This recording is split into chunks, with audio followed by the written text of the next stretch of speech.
Hello दोस्तों, आज जिस कहानी के बारे में हम आपको बताने जा रहे हैं वो एक ऐसी मासूम दिखने वाली लड़की की है जिसे उसके मासूम और खूबसूरत चेहरे ने रातों रात इंटरनेट पर वायरल कर दिया। मगर जब लोगों को उस खूबसूरत चेहरे के पीछे छुपे भयानक कातिल का पता लगा तो लोग दंग रह गए। ये बात है साल 2020 की। हुआ ये कि नवंबर 2020 में अचानक से एक लड़की टिकटॉक पर वायरल होने लगी। हालांकि ये चीज भारत में नहीं हुई थी, क्योंकि भारत में जून 2020 में ही टिकटॉक को बैन कर दिया गया था।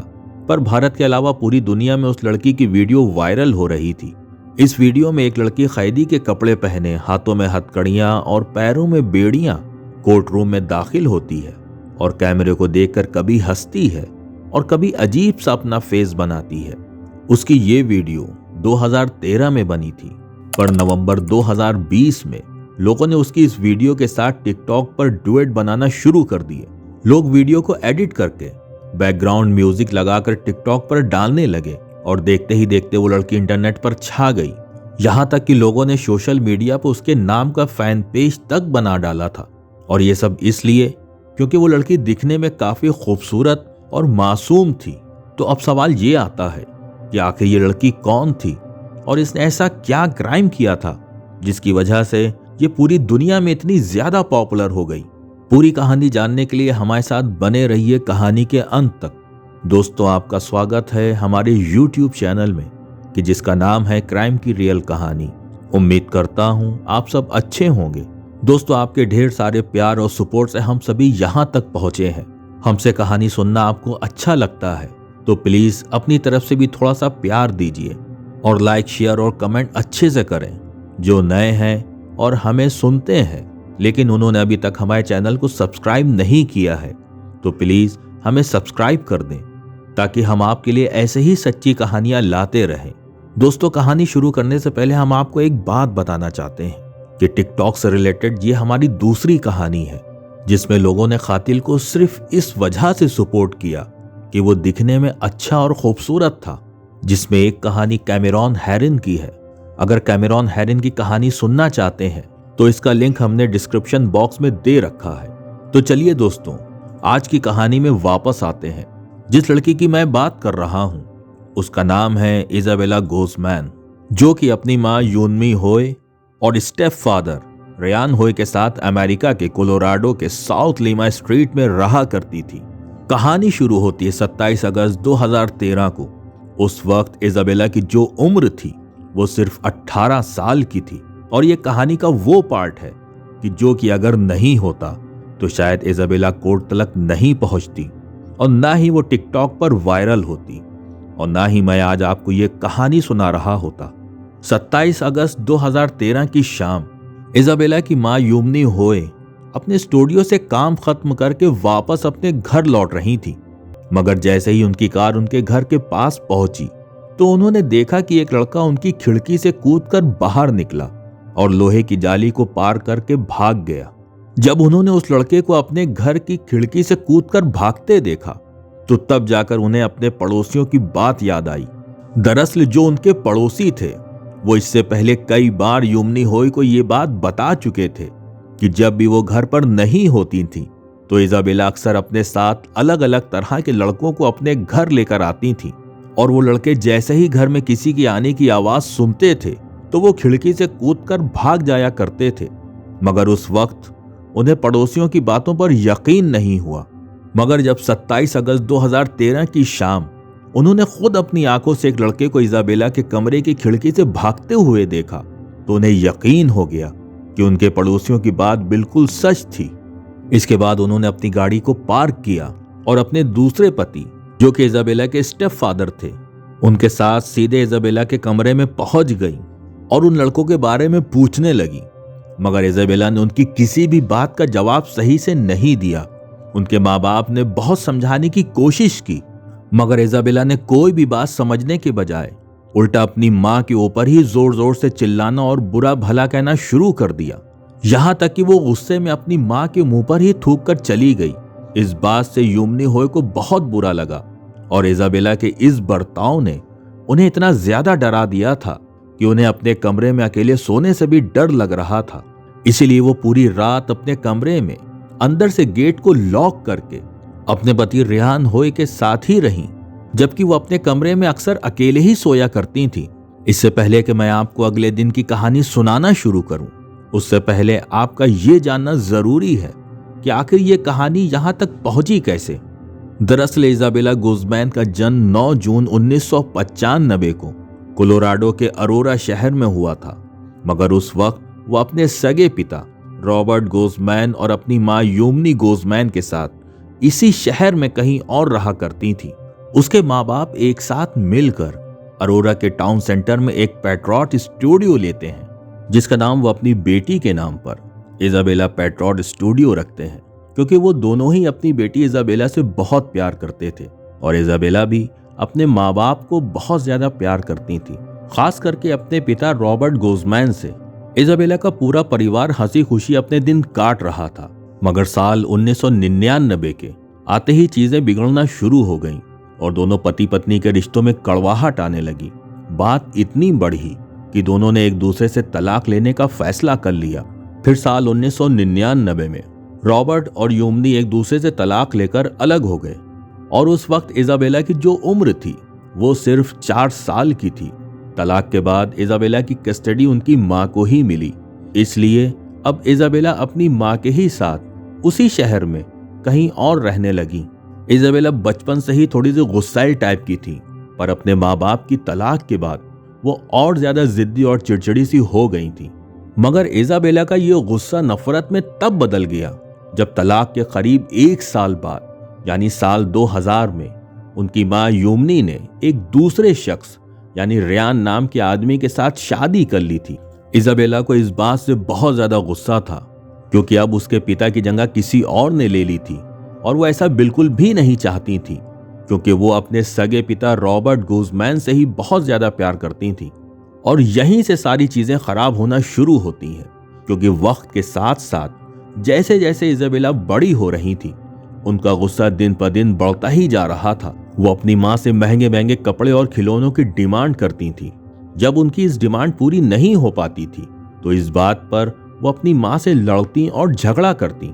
इजाबेला की ऐसे ही बड़ी बड़ी डिमांडों को पूरा करने के लिए यूमनी अपने स्टूडियो के अलावा और भी दूसरे पार्ट टाइम जॉब्स करने लगी, मगर फिर भी वो इजाबेला की कोई डिमांड पूरी नहीं कर पा रही थी। जब इजाबेला सिर्फ 7 साल की थी तो उसके इस गुस्सैल बर्ताव ने उसकी मां को इतना ज्यादा परेशान कर दिया था कि उसे संभालना बहुत ही मुश्किल हो गया था। इसीलिए उन्होंने इजाबेला को उनके सगे पिता रॉबर्ट गुज़मैन के पास भेज दिया था। मगर कुछ ही दिनों बाद वो वापस अपनी मां के पास आ गईं। हालांकि बावजूद इसके उनके बर्ताव में कोई सुधार नहीं आया। दिन यूं ही गुजर रहे थे। जब इजाबेला 14 साल की हुई तो उसने अपना धर्म भी छोड़ दिया था। दरअसल इजाबेला, उसके माता पिता और उनके स्टेप फादर ये सभी ज्यूज थे। बात दरअसल ये है, ज्यूज ईसाई धर्म की एक शाखा है, पर इस धर्म को मानने वाले लोग ना तो क्रिसमस मनाते हैं, ना ईस्टर और ना ही कोई दूसरी छुट्टियां। यहां तक कि ये लोग अपना बर्थडे भी सेलिब्रेट नहीं करते। और शायद इन्हीं सब पाबंदियों की वजह से इजाबेला ने अपने धर्म को भी छोड़ दिया था। वो पूरी तरह एक आजाद ख्यालों वाली लड़की बन गई थी। ना तो वो अपने माँ बाप का कहना मानती, ना ही ढंग से स्कूल जाती। बस पूरा दिन अपने दोस्तों के साथ घूमती फिरती रहती थी। कई बार तो वो 3-3, 4-4 दिन तक घर और स्कूल से गायब ही रहती थी। और जब उनकी माँ उन्हें समझाती तो उनसे ही लड़ने लगती। वो स्कूल में भी एक एवरेज स्टूडेंट थी, बस वो किसी तरह से पास हो जाया करती थी। मगर जब वो 12th क्लास में थी तो उसकी अटेंडेंस उस साल इतनी कम थी कि उसे फाइनल एग्जाम से सिर्फ 1 हफ्ते पहले ही स्कूल से निकाल दिया गया था।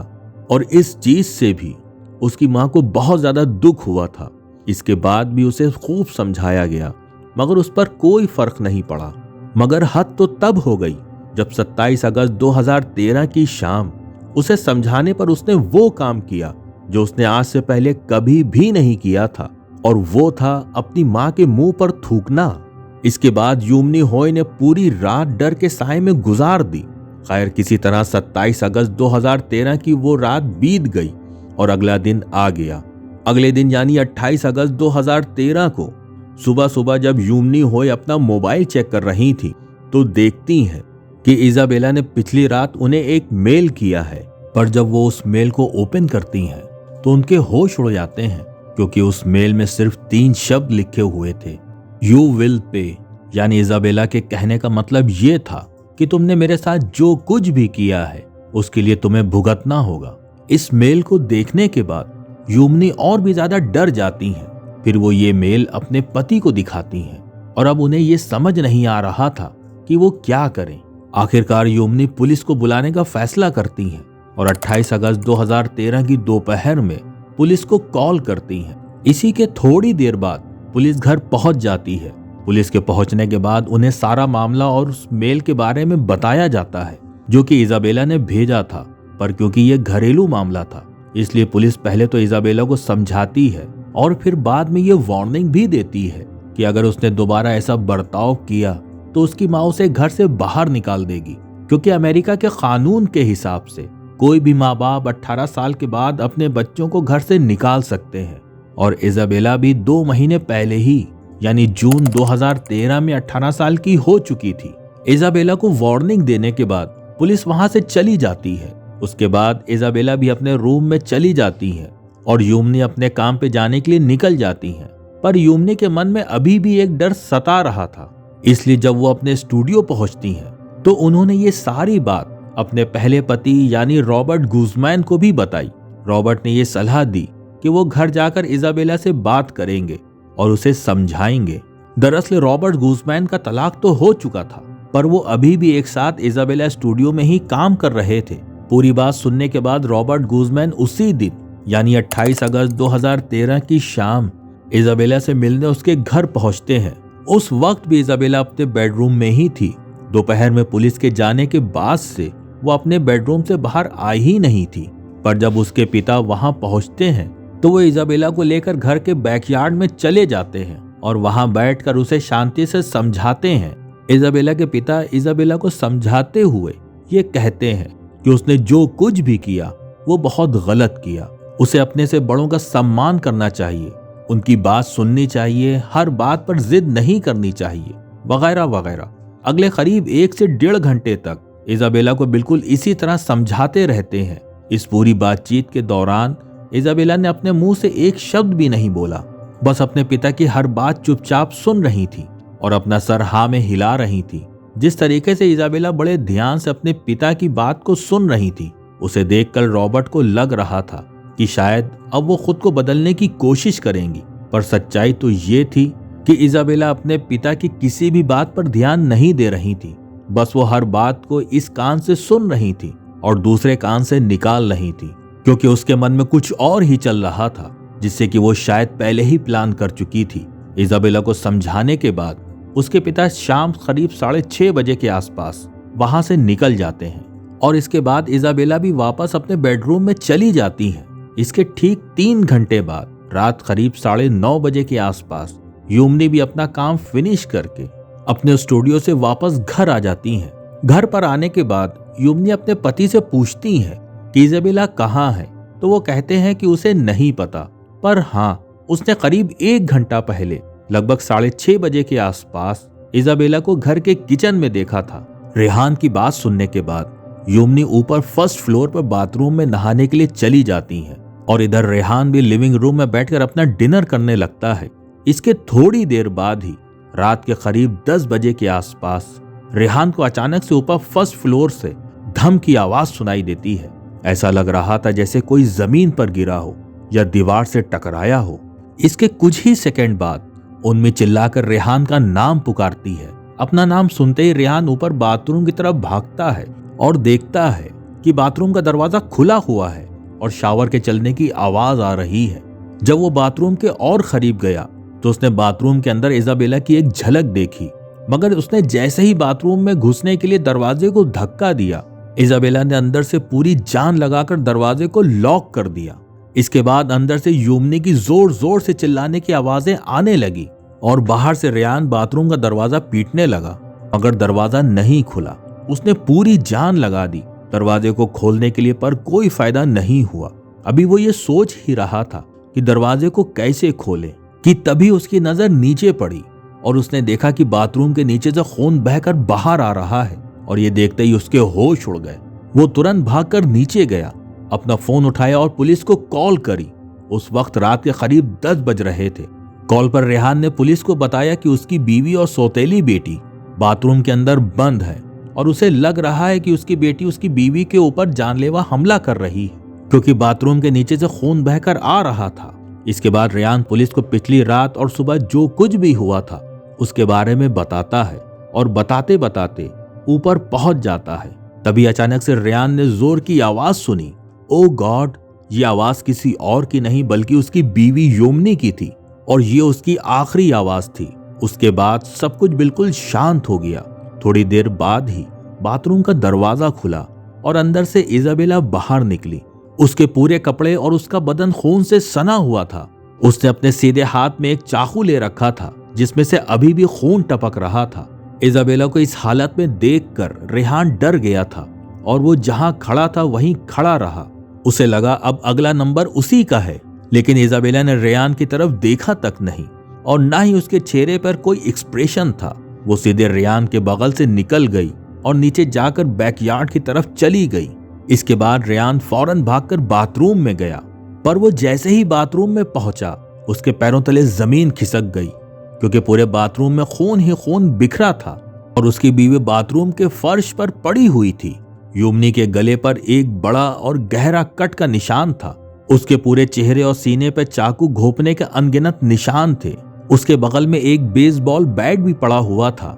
रेहान अभी भी कॉल पर ही था। जब उसने पुलिस को अपनी बीवी की हालत के बारे में बताया तो पुलिस ने उसे अपनी वाइफ को सीपीआर देने को कहा। रेहान युन्मी को सीपीआर देने लगा, मगर कोई फायदा नहीं हुआ, क्योंकि युन्मी को देखकर यह साफ लग रहा था कि उसकी मौत हो चुकी है।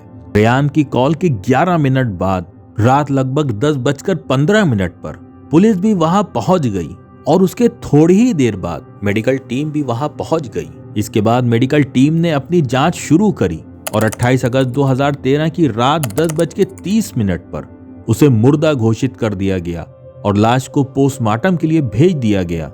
इसके बाद पुलिस इजाबेला को ढूंढना शुरू करती है, मगर पूरे घर में वो कहीं नहीं मिल रही थी। फिर पुलिस घर के बैकयार्ड में देखती है, क्योंकि बाथरूम से निकलने के बाद इजाबेला उसी तरफ गई थी, मगर वहां से भी पुलिस को कुछ नहीं मिलता है। अब पुलिस इजाबेला के फोन के सिग्नल के जरिए उसकी लोकेशन ढूंढने की कोशिश करती है, पर यहां भी उन्हें कोई कामयाबी नहीं मिलती है, क्योंकि इजाबेला का फोन बंद आ रहा था। इसके बाद पुलिस मीडिया के जरिए एक पब्लिक एडवाइजरी जारी करती है, क्योंकि वो आम लोगों के लिए भी खतरा हो सकती थी, क्योंकि उसके पास हथियार भी मौजूद था। और पुलिस पब्लिक से यह अपील करती है कि इजाबेला जहां भी जिसे भी दिखे वो तुरंत पुलिस को खबर करे। इसी बीच अगली सुबह यानी 29 अगस्त 2013 को युन्मी होए की पोस्टमार्टम रिपोर्ट भी आ गई थी, जिससे पता चला युन्मी होए के ऊपर 79 बार चाकू से हमला किया गया था, जिसमें से 31 बार उसके चेहरे पर और 48 बार उसके गले और सीने पर वार किया गया था। हालांकि बाद में कोर्ट की सुनवाई के दौरान ये पता चला कि युन्मी होए के ऊपर 79 नहीं बल्कि 151 बार हमला किया गया था, जिसमें से 45 बार उसके चेहरे पर, 51 बार उसके गले पर और बाकी के 65 हमले जिस्म के अलग अलग हिस्सों पर किए गए थे। इसके अलावा चाकू मारने से पहले उसे बेसबॉल से भी पीटा गया था। जब ये पोस्टमार्टम की रिपोर्ट मीडिया में आई तो ये खबर देखते ही देखते पूरे अमेरिका में आग की तरह फैल गई। लोगों को विश्वास नहीं हो रहा था कि एक बेटी ने अपनी मां को इतनी बुरी तरह से कत्ल कर दिया था। इधर पुलिस भी इजाबेला को ढूंढने में लगी थी, पर उन्हें अभी तक कोई कामयाबी नहीं मिल पाई थी। तभी अचानक से एक सुबह लगभग 11:30 के आसपास पुलिस को एक गुमनाम कॉल आती है, जिसमें बताया जाता है कि 2851 साउथ पार्क रोड के पार्किंग गैरेज में एक कार के अंदर खून से सनी एक डेड बॉडी पड़ी है। खबर मिलते ही पुलिस तुरंत साउथ पार्क रोड की तरफ निकल जाती है, मगर जब वो वहां के पार्किंग गैरेज में पहुंचती है तो जिस कार के अंदर डेड बॉडी पड़ी थी वो गायब हो चुकी थी। अब पुलिस को ये समझ नहीं आ रहा था आखिरकार एक डेड बॉडी कार के अंदर से कैसे गायब हो गई, और वो भी दिन के उजाले में। लेकिन जब पुलिस ने उस कार की तलाशी ली तो पुलिस को उस कार से ऐसी चीजें मिली जो इजाबेला और युन्मी के मर्डर से लिंक हो रही थी। इसीलिए पुलिस ने सादी वर्दी में कुछ पुलिस वालों को उस पूरे एरिया में तैनात कर दिया था।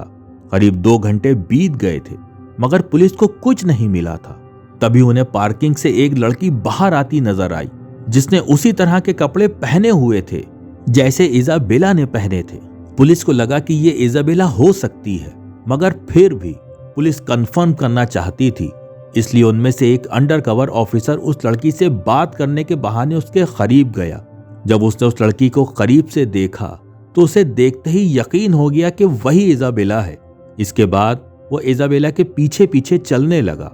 थोड़ी देर बाद ही 2 और सादी वर्दी में पुलिस वाले उसके साथ साथ चलने लगे और वो जैसे ही बाहर पार्किंग मैदान में एक झाड़ियों के पास पहुंची, उन तीनों पुलिस वालों ने इजाबेला को घेर लिया और अपनी बंदूक उसके ऊपर तान दी।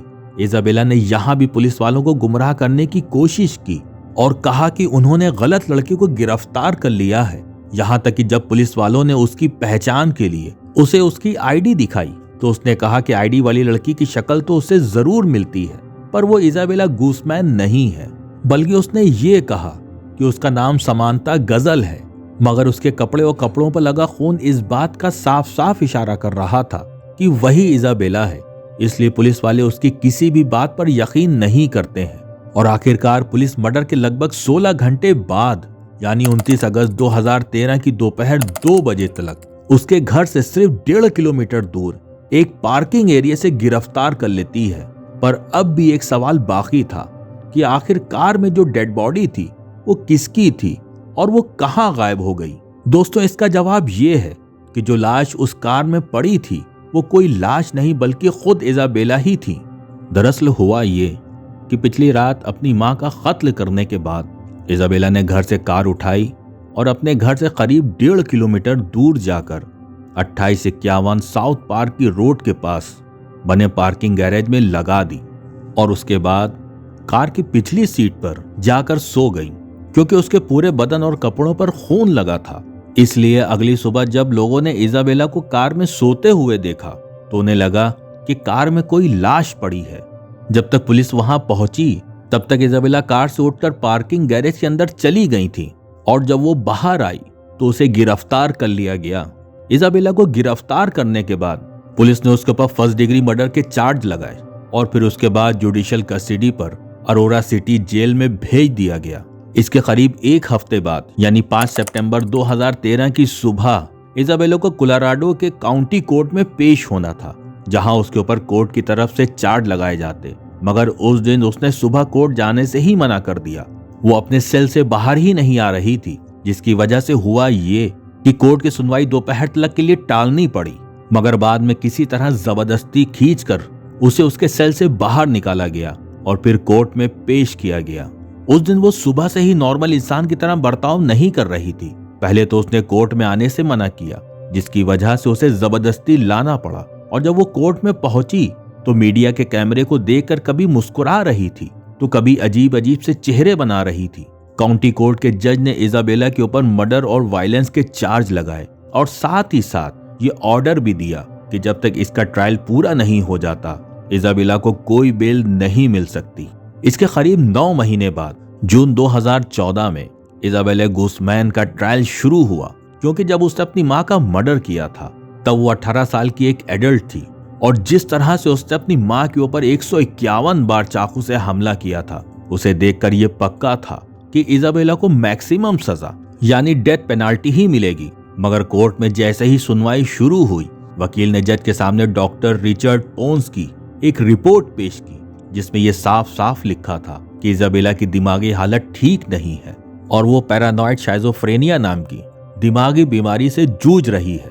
बाद में डॉक्टर रिचर्ड पोन्स ने भी अपनी गवाही में इजाबेला की दिमागी बीमारी को सही ठहराया। इसके अलावा कोर्ट में उन्होंने ये भी बताया कि जिस वक्त इजाबेला अपनी मां का कत्ल कर रही थी, उसे पता ही नहीं था कि वो अपनी मां को मार रही है, बल्कि उसे लगा कि वो सिसिलिया नाम की औरत को मार रही है और ऐसा करने के लिए उसे सपने आते हैं और अगर वो ऐसा नहीं करती तो उसके हिसाब से पूरी दुनिया तबाह हो जाती। कोर्ट के जज जॉर्ज ब्रोचलर ने सारी रिपोर्ट और दलीलें देखने और सुनने के बाद अपना फैसला सुनाया और उस फैसले में उन्होंने इजाबेला की दिमागी हालत ठीक ना होने की वजह से उसे कोई सजा नहीं सुनाई, बल्कि उसके इलाज के लिए उसे कोलोराडो के मेंटल हेल्थ इंस्टीट्यूट में भेज दिया गया और कहा कि जब तक इजाबेला अपने और समाज के लिए खतरा नहीं रह जाती तब तक वो वहीं रहेंगी।